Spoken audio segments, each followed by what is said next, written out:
Ever had that wrist pain that just felt a bit off?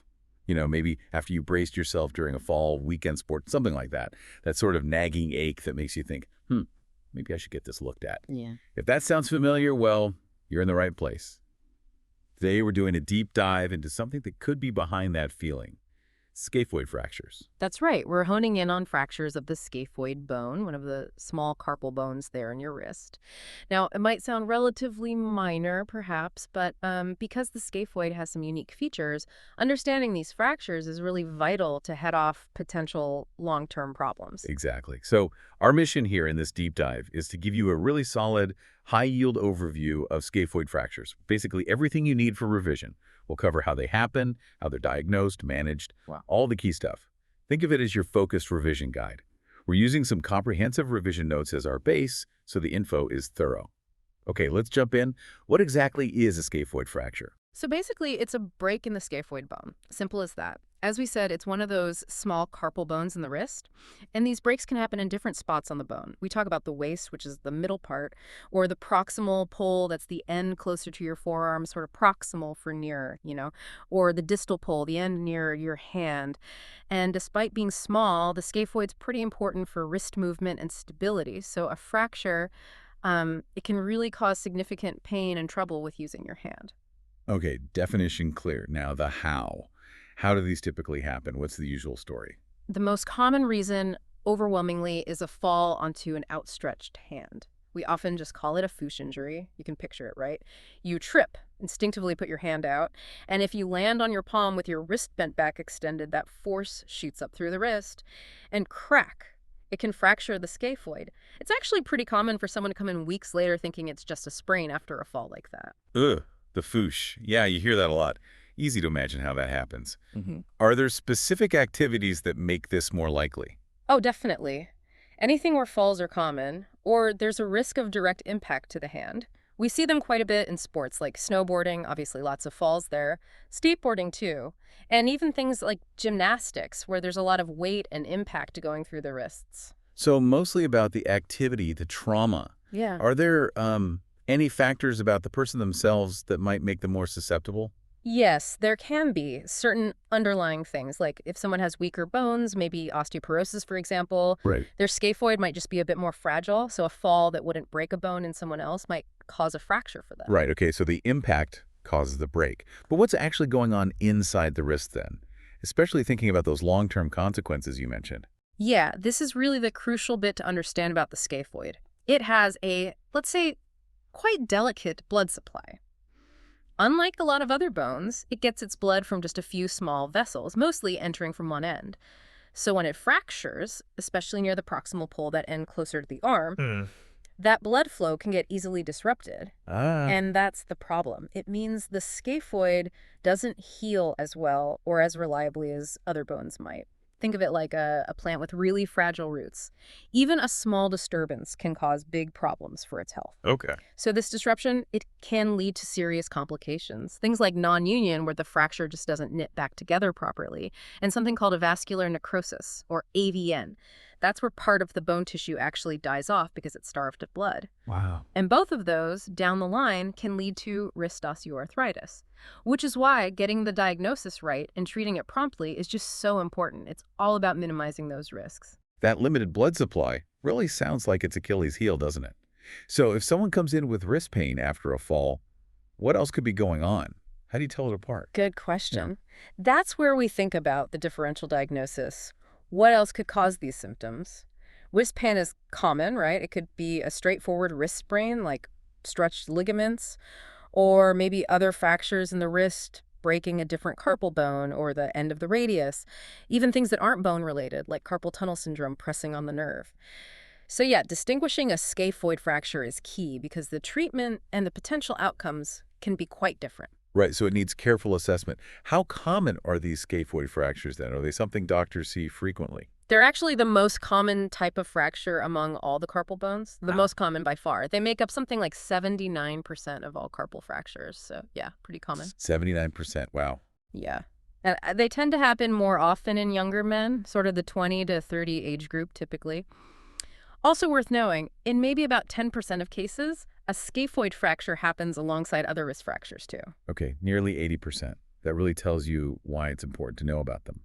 So, what are the absolute key signs and symptoms someone should look out for if they suspect one? Okay, the classic signs are pain, obviously, tenderness when you press on the wrist, and difficulty moving the wrist, a limited range of motion. But the real hallmark sign is tenderness specifically in the anatomical snuff box. It's a snuff box. Yeah, if you make a thumbs up or hitchhiker sign, you see that little triangular dent or hollow at the base of your thumb on the back of your wrist. Oh, yeah. I see it. That's it. The scaphoid bone lies right underneath that spot. So pressing there and finding it's tender is a really important clue. People with a fracture will also often find gripping things hard or twisting motions painful, like opening a jar. Even just putting weight through the wrist can hurt. You might see some swelling or bruising, but that's actually less common or less obvious than you might think. That anatomical snuff box tenderness sounds crucial. How exactly do clinicians check that tenderness? So during the examination, they'll definitely ask how it happened. Was it a fall onto the hand, that FOOSH mechanism, Yeah. or maybe a road traffic accident?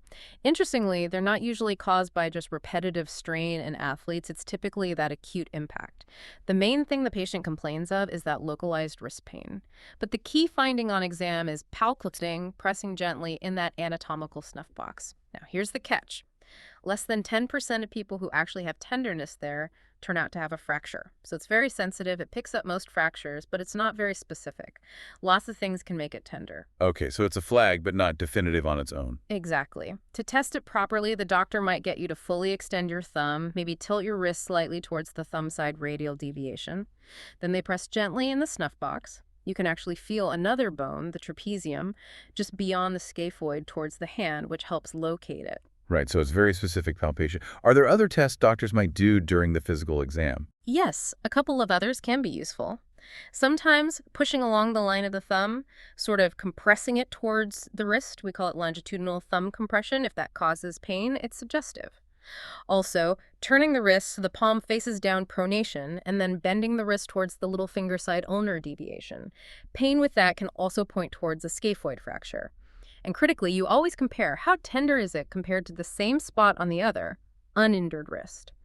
Comparison is key. Definitely. And while no single one of these tests is perfect, if they are all negative, no snuff box tenderness, no pain on those maneuvers, it makes a scaphoid fracture much less likely. They have a high negative predictive value together. That's really useful to know. It helps rule it out. Okay, remembering all these signs. Is there a handy way to recall the key clinical features? A mnemonic, perhaps? There is actually. A simple one is SNAP-P. SNAP-P. Okay. It stands for snuff box tenderness. No deformity, usually unlike some fractures, it often doesn't look obviously broken. Axial compression of the thumb is painful. And pain on wrist motion, especially that ulnar deviation. SNAP. Snuff box, no deformity, axial compression, pain on motion, that's great. Really helps lock it in. So the history and exam gives strong clues. SNAP helps remember them. But how do we actually confirm the diagnosis? What investigations are used? Right, so the first thing is usually standard x-rays of the wrist, but, and this is a big but, initial x-rays can miss about 20% of scaphoid fractures. Especially right after the injury, the fracture line might be tiny or not visible yet. 20%. That's quite a lot. It is. That's why it's really important on the x-ray request to specifically ask for scaphoid views. These are special angles designed to show the scaphoid bone better than standard wrist views. Okay, scaphoid views. Got it. And if those initial x-rays are negative, but you still really suspect a fracture based on the clinical signs like strong snuff box tenderness, then one option is to repeat the x-rays after about 10 to 14 days. Sometimes, as the body starts the very early healing process, a little bone resorption occurs along the fracture line, making it easier to see on a later x-ray. Okay, repeat x-rays, but what if they still come back negative and you're still suspicious? What then?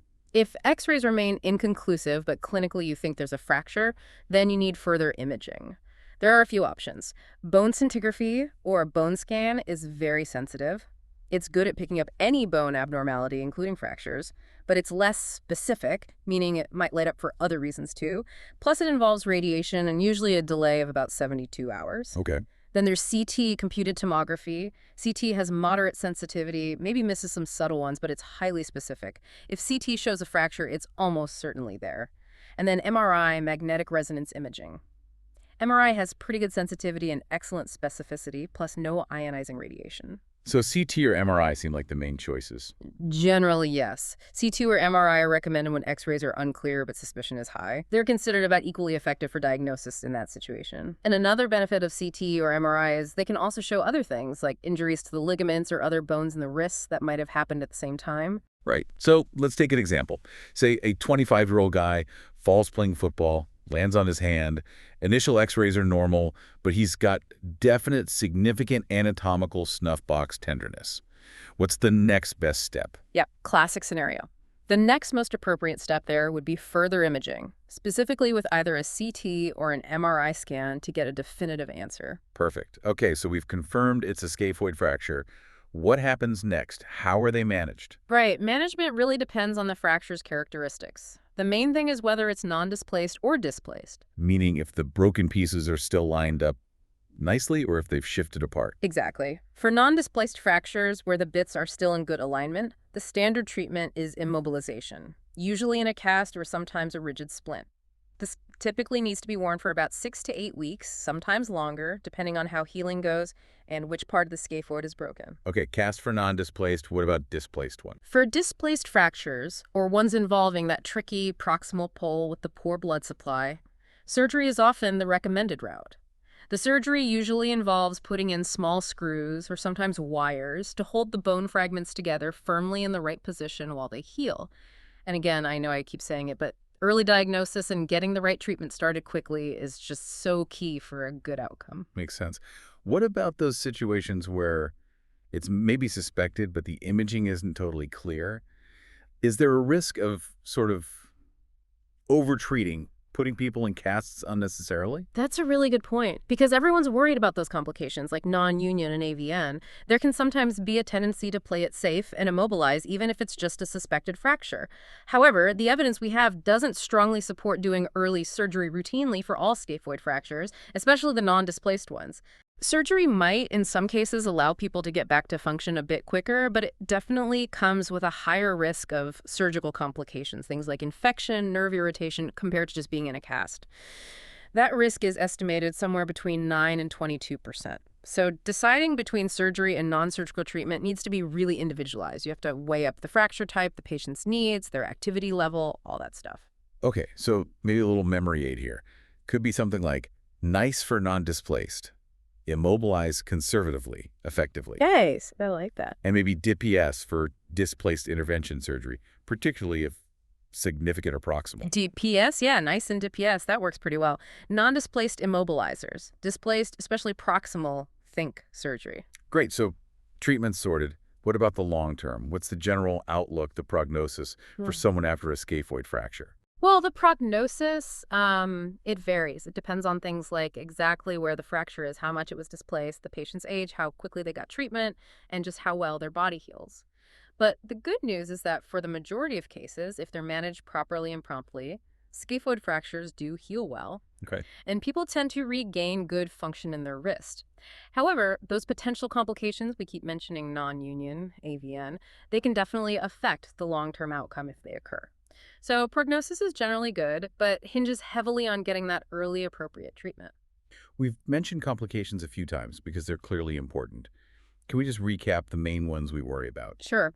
The big ones are a vascular necrosis, AVN, where that bit of bone dies from lack of blood. Non-union, where the fracture just fails to heal together. Then, longer term, you can get reduced grip strength or limited range of motion in the wrist, and ultimately the development of wrist osteoarthritis down the road. It's interesting that non-union risk is around 5 to 10%, even for fractures that weren't displaced initially. Really? Even if they looked okay to start with? Yeah. There's also a risk of post-traumatic arthritis developing later, and sometimes instability in the wrist joint, and just general stiffness after being immobilized is pretty common too. So yeah, all roads lead back to timely diagnosis and the right treatment being crucial to try and prevent these things happening. Definitely sounds like follow-up is key. So after the cast comes off or after surgery, what does the ongoing care involve? Monitoring and rehab. Absolutely. Regular follow-up appointments are essential. These usually involve repeat x-rays over time to check that the fracture is healing properly, that it's uniting. And once healing is confirmed, rehabilitation is vital. It plays a massive role in getting back full wrist function, the strength, the flexibility, the range of motion. This usually means working with a physical therapist or occupational therapist on specific Right, exercises. the physio part. Exactly. And it's really important for patients to stick with that rehab program because, as we've seen, if treatment isn't adequate or if rehab is neglected, the risk of those long-term complications goes up significantly. Okay, let's try and quickly pull together the absolute must-know points from this deep dive. Scaphoid fractures. Common wrist injury, usually from a FOOSH fall on an outstretched hand. Key sign. Tenderness in the anatomical snuff box. Remember S and AP. Big risks. Non-union and AVN because of that tricky blood supply, especially to the proximal pole. Investigations. Start with specific scaphoid view x-rays, but often need CT or MRI if there's still suspicion. Management depends on displacement. NICE for non-displaced, immobilized DIPS for displaced, consider surgery. And the overarching theme, early, accurate diagnosis and appropriate management are absolutely critical for good long-term outcomes and avoiding those nasty complications. That's a fantastic summary. Captures all the high yield points perfectly. And maybe just a thought for you to take away and ponder, given these potential long-term issues like arthritis, how might future developments maybe in really early diagnostic tools or perhaps new non-surgical treatment options, how might those further improve the outlook for people with scaphoid fractures? It's definitely an area where research continues. That's a great question to think about. Where could things go next?